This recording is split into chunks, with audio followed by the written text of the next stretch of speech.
What's going on, y'all? It's your boy Rubino. I'm Real Nixio. We're here to do the review for 1917. If you don't get there in time, we will lose 1,600 men. Your brother among them. Good luck.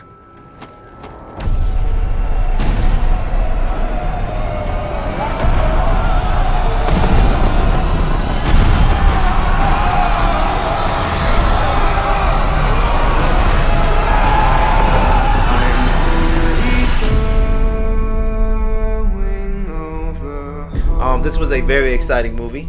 It's every single time we go see a war movie in theaters, Yeah. it's very exciting, on the edge of your seat. Apparently, real life style war movies, like not futuristic crap like that. It's fun sci-fi crap, but modern or ancient, no, not ancient. World War I, World War II, Korean War, all that type of gritty realism. It's just fun, edge of your seat type stuff. Yeah. Maybe we're just getting old men or something. You know, old men watch the war movies, war documentaries and crap. I just think it's better because because they didn't have that technology at that time, so they had to use whatever they had. I think that's why it's better. But this movie follows two soldiers who actually has to go and report and stop a war. Not a war. Hold on. There's apparently these two guys, Lance Corporal Brick and Lance Corporal Schofield. Yeah. They were given a a mission to stop an attack. Yes, on the German front. They're supposed to, because they're being communications, they can't get to them directly. So they have to stop the attack because they're walking into a trap. Yes. And if they do walk into the trap, 1,600 people are going to die, including one of the main characters, I think Blake's brother. But yes. So they have to get there and stop the attack overnight by the next morning before the attack happens. And that's simply what's going on. They have to get there across the enemy line, to go through their trench, to the enemy trench, back behind their lines, through the ravaged countryside to get to the new front line. That's because it's been adjusting and all that stuff. Right. So it's really interesting. There's not that much combat going on, and much action, but just suspense. The music, the cinematography, everything. It was really great because in most of the movie, it's straight shot, like the whole movie. There's no transitions or nothing. That was so really great about the movie. Well, all if the it real was, if there was transition, you didn't notice that was transition. No, there was none. Well, there might have. There was one, maybe this one, but barely. But that's what I loved about this movie. There's one part where he got knocked out. Then one of the main characters got knocked out. So when he got knocked out, and that's when the screen went black. Yeah. That's the only time. And then he went through like a window and kind of transitioned there. But throughout the whole movie, it just follows. Like, even from the very beginning, it was just like, I need you to go do this, blah, blah, blah. Okay. And it just shows them walking through the trenches. It was amazing. And not only that, they actually made sure you felt like you was in that war because it had so many dead bodies. There, animals, horses, the rats, all the shooting. I mean, it was so much suspense. It had me at the edge of my seat, man. It's been a minute since we watched the movie, but I mean, it was just great. I loved this movie. I really thought I was gonna be bored, but I just loved the action. Loved it. It was a good movie. I enjoyed the action just as much as you did. You probably enjoyed it more, but there's a lack of action. But the one part I did not like was how bad all the shooters were. Well, I mean, I understand they had basic. Listen to World War II, mass modern warfare type, where they had like assault rifles. They had the single shot rifle, and the guy's literally running 3 feet behind him. And he can't hit him. It did. Well, it felt kind of. Well, if you really think about it, maybe because you gotta remember, maybe maybe in real life that's what was actually happening. I mean, I don't know. Maybe because I don't know. They didn't have the scope or it. Well, you don't need a scope. Literally, I'm here. He's on the other side of the room, maybe about 10 feet away. Yeah. He's hip firing.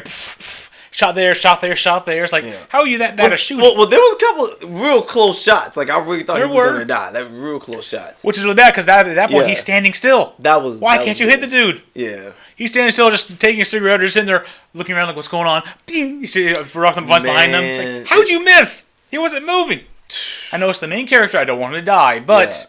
I mean, it's just, there are so many chances. But still, though, he still survived, though. Even though, like I said, that was probably the most unrealistic thing throughout this whole all movie. The stuff they went through, it was just unreal. It may have that type of heroism did happen in war. They had things where they had to cross enemy lines. They had to hold their position against unopposing or unrealistic odds, and they did it. And it's just watching this stuff happen. Like modern days, like, I would have died. Yo, even in the beginning, like, I felt sorry for the guy. Like Lance Corporal Schofield.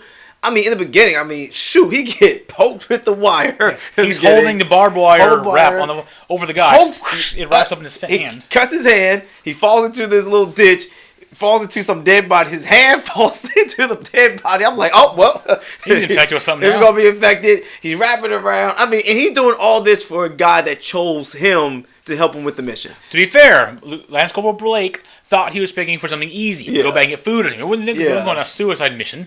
Man. They became partners before the mission was told to them. But I feel sorry for him, though. Like, it just, throughout the whole mission, it's just, I'm like, dang, man, he gonna die. Does bomb? I mean, literally, they were in this big bunker where I guess the enemy left or whatever, and they go into the bunker to check it out and make sure nobody's there and whatever. And then all of a sudden, they trip on a wire. Pow! Things blast, dust everywhere.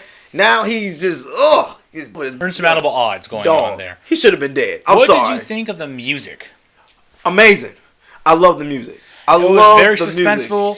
It went simple through the slow parts. Then you go into grandiose as they were walking through the town. You saw the hound burning in one of the scenes. He was looking at the burning building, and you felt the swelling of music. And it was just all the music choice was amazing. This movie. Well, even the rat, even when the rats, was because apparently he was trying. I guess one of the rats was trying to eat some of the food that was left behind. The rat just felt like, whoa! Even that was scary. I was like, whoa, man, he's gonna get eaten by a rat. You actually yelled in the theater. Man, because I wasn't expecting the rat to fall, man. Oh man, but overall, this movie was great. Definitely go check out this movie. I don't know if I would watch it again because it was just too much for me. I mean, once you know it's gonna, once you know what happens, you know what happens. There's no point in really watching it again unless you want to add suspense. But suspense is gone because you already know all the major plot points. Let me ask you this question: do you think it was better than Dunkirk? I think it was better than Dunkirk. There's more action in Dunkirk. But I think this one was more suspenseful than Dunkirk. I'm sorry. It was more suspenseful because the way they you shot, don't know if he was going to die, though. The way they shot the camera with the constant going with the guy, that was an interesting choice. That was interesting cinematography, and that hella helped with the suspense because as they're creeping through the forest, the camera's falling behind. Yeah. They look on the ridge, and I'm expecting to see them as they're going. The camera's circling around this way.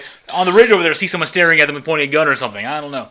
Every time they were walking or doing something, I was scanning behind them as the camera circled around. The camera work was real good too, and that's what made it so great because the camera work. I mean, it was a great movie. Definitely go check it out if you're into war movies. I mean, it's one of those movies where it is gritty and it is very dark. There's a lot of dead bodies, a lot of rotting, a lot of just World War I horror going on there. A realistic horror. It's not like the zombies or anything. It's real dead people. Real.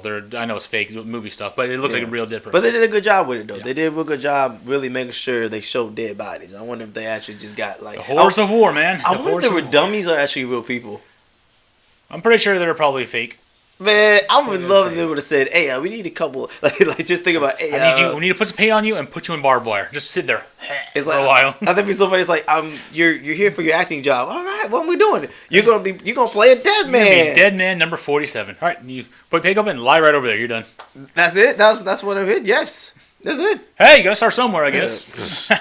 But let us know in the comment section below if you watched this movie already. Let us know if you enjoyed it. Also hit that like button and subscribe.